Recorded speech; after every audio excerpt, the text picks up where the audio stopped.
What's up guys, in this video I'm going to take you through a full body park workout that's going to get you in shape in no time. This routine consists of 12 exercises and will follow in the order of lower body,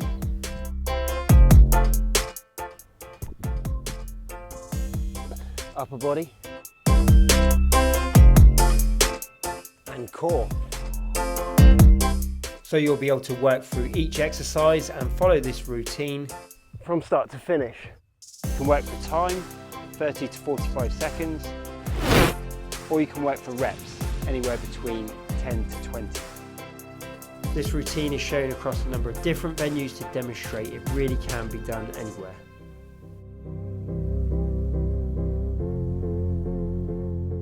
The intensity of each exercise will vary, so do what works best for you.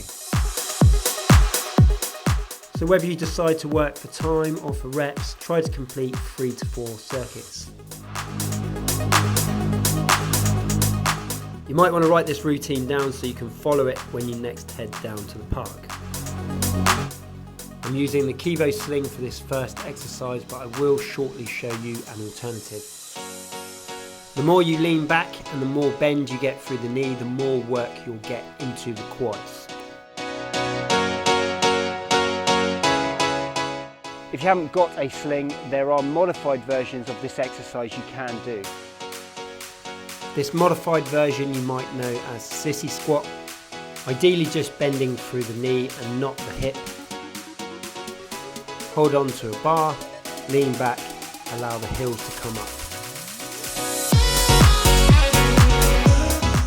Pull-ups may be an exercise you can only do up to 10 reps of.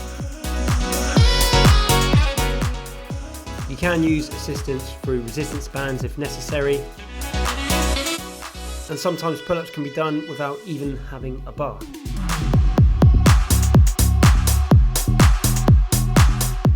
If you can already do several pull-ups, then maybe it's time to work on your muscle-up game.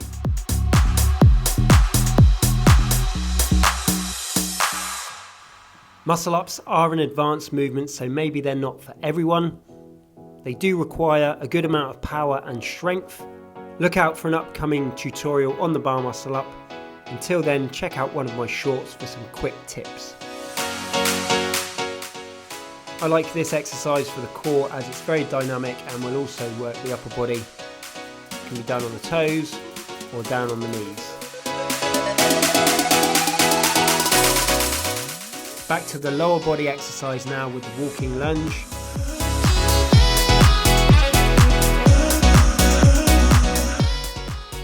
Another great exercise to do practically anywhere.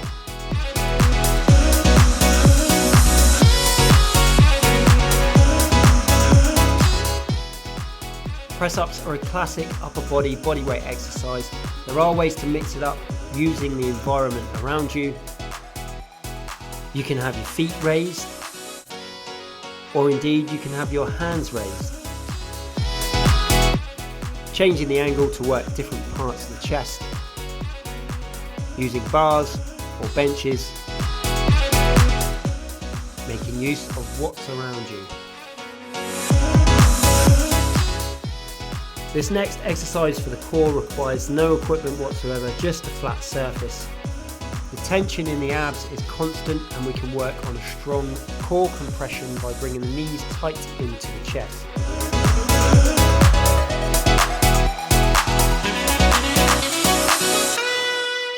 Sometimes with bodyweight training, it's difficult to replicate the intensities you get from weight training, especially when it comes to the legs. Plyometrics can be a great way to achieve those higher intensities.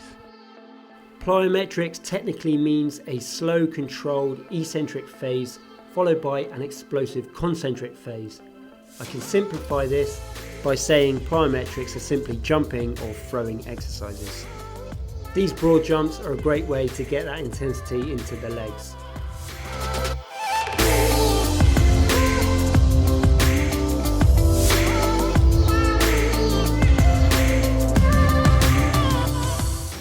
The Aussie Pull-Up is a very useful exercise to work mid-traps and rhomboids. It can be done on bars, or again it might be an exercise you have to get creative with. This is one of my top exercises for the core. You've seen it on my other videos. Works best with a bar or a rig or a set of monkey bars. And if you've got a set of monkey bars, you can always throw in a cheeky set or two.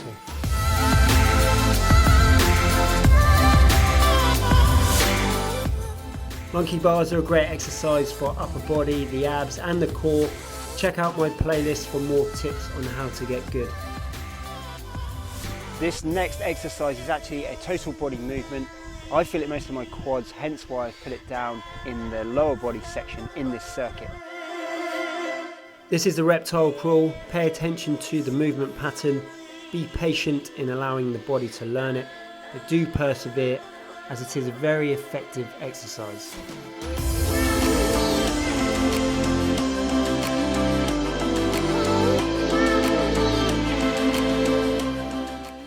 Another bodyweight classic for the upper body is the Tricep Dips.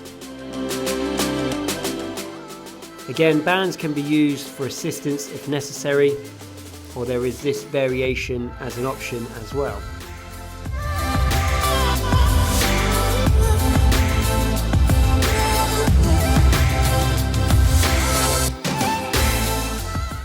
The dragon flag is one of the hardest calisthenics moves and one of the most intense for the core. So I'm going to base this last exercise on regression for the dragon flag.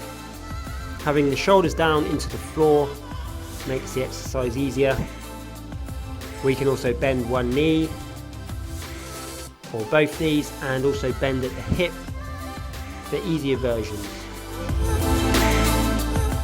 So as I said at the start, the reps and the time will vary greatly for each exercise, but what's most important is you're out there, you're doing the exercise and you're completing the sets to failure.